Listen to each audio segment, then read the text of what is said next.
Bismillahirrahmanirrahim. Assalamu alaikum students. Hope all of you are fine. Students, we had started chapter 1, that was human organ system. Students, our previous lecture was about the structure of nephron. Today our next topic is function of kidney. Before going to the topic, I am going to describe the given diagram.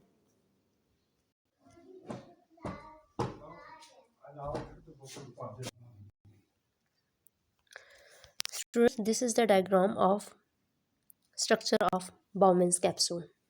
अब ये जो Bowman capsule होता है इसके अंदर डफ of capillaries present होते हैं जिसको हम कहते हैं ग्लैमरुल्स। ठीक है, अब देखिए स्टूडेंट्स, होता क्या है कि हमारी बॉडी के अंदर जो डिफरेंट ब्लड वेजल्स होते हैं उनके अंदर जो ब्लड होता है उनके ब्लड के अंदर से जो नाइट्रोजनस वेस्ट वगैरह प्रेजेंट होते हैं, साल्ट वगैरह प्रेजेंट होते हैं, उनको रिमूव किया जाता है इस बाउमेन कैप्सूल के अंदर। ठीक है, blood carries nitrogenous waste materials from the body to the kidneys.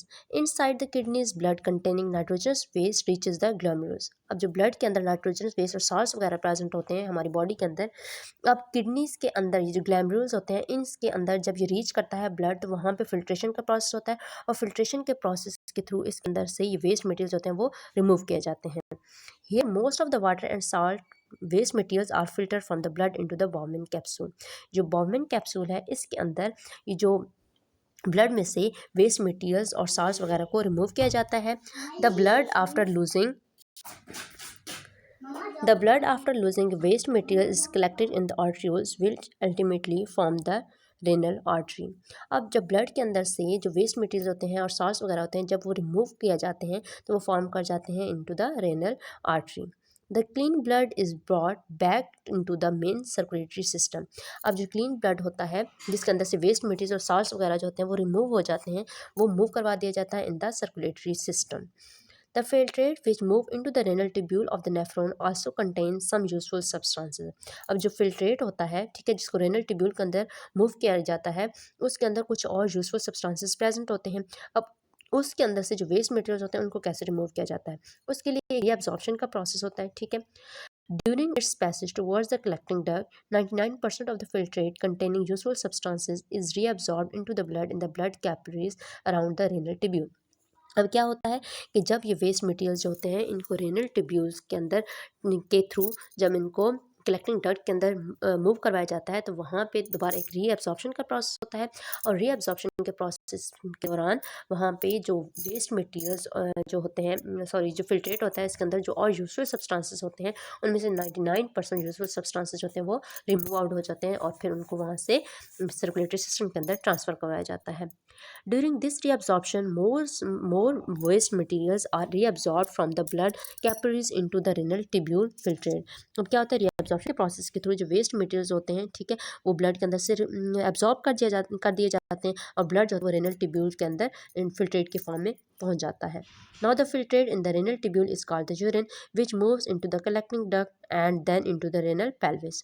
अब ये जो फिल्ट्रेट आता है which is in the form of urine. ठीक है, अब जो फिल्ट्रेट होता है वो किस फॉर्म में आ जाता है, यूरिन के फॉर्म में होता है और वो मूव करता है इनटू द कलेक्टिंग डक्ट और कलेक्टिंग डक्ट से फिर रेनल पेल्विस के अंदर। Students, our next topic is malfunctioning of kidneys and subtopic is function of stones in the kidneys. अब किडनीज के अंदर जो स्टोन्स होती हैं वो कैसे फॉर्म करते हैं हम उसके बारे में पढ़ेंगे। Sometimes kidneys cannot work efficiently, that is to remove nitrogenous waste and salts from the blood. अब क्या होता है, जो हमारी किडनीज होते हैं वो समटाइम ऐसा होता है कि वो प्रॉपर वर्क नहीं कर रहे होते। ठीक है, वो क्यों नहीं कर रहे होते, उसकी रीज़न ये होती है कि ब्लड के अंदर से जो नाइट्रोजनस वेस्ट और साल्ट्स वगैरह जो प्रेजेंट होते हैं वो प्रॉपर रिमूव आउट नहीं हो रहे होते। In such situation the salts accumulate in the kidneys and form stones. तो इस सिचुएशन में क्या होता है कि जो साल्ट्स जो होते हैं वो किडनीज के अंदर एक्युमुलेट कर जाते हैं, मूव कर जाते हैं, वहाँ पे स्टोन्स फॉर्म हो जाती हैं। Formation of stones disturb the normal function of the kidney and causes the severe pen.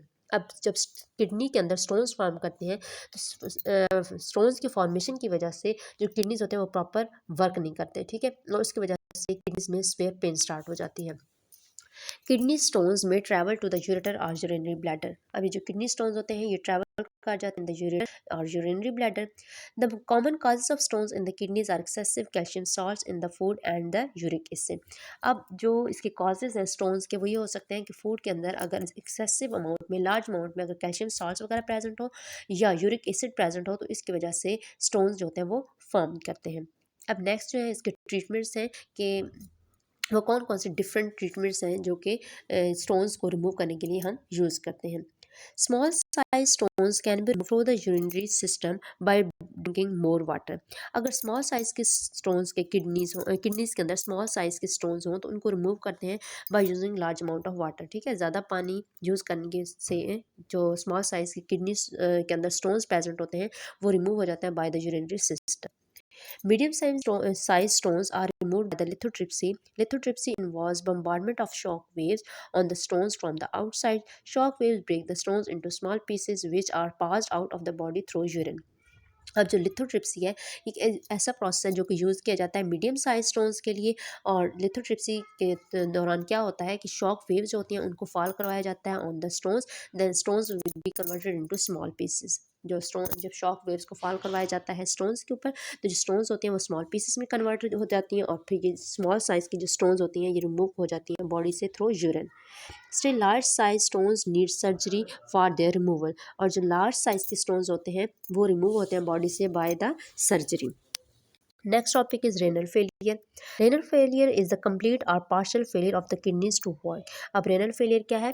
renal failure में जो kidneys होते हैं वो proper functioning करना छोड़ देते हैं या partially जो होते हैं वो disturb हो जाते हैं। The main causes of the renal failure are long term infection, diabetes mellitus and hypertension.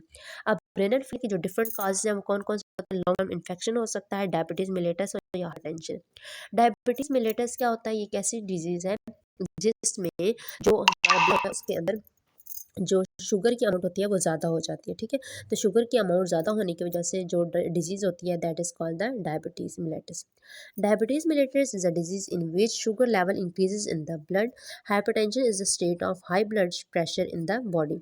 और जो हाई ब्लड प्रेशर है उसको क्या कहते हैं? हाइपरटेंशन भी कहते हैं। Sudden blockage of the blood supply to the kidney में also result in the renal failure. अब सडनली जब ब्लॉकेज हो जाता है, ब्लड प्रॉपर सप्लाई नहीं हो रहा होता तो उसकी वजह से बॉडी को जब प्रॉपर जब बॉडी को प्रॉपर ब्लड सप्लाई हो रहा होता तो उसकी वजह से भी रेनल फेलियर जो होता है वो टेक प्लेस होता है। Dialysis and kidney transplant are the treatments of renal failure. अब रेनल फेलियर के लिए जो ट्रीटमेंट्स यूज़ किए जाते हैं they are dialysis and kidney transplant. So students, here is your diary. Exercise question number 1.5 part 5 is difference between lithotripsy and dialysis. Answer will be on page number 12. Next question is 1.11. Write a note on renal failure.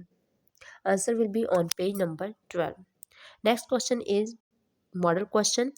Which type of treatment is given to the patient suffering from kidney stone?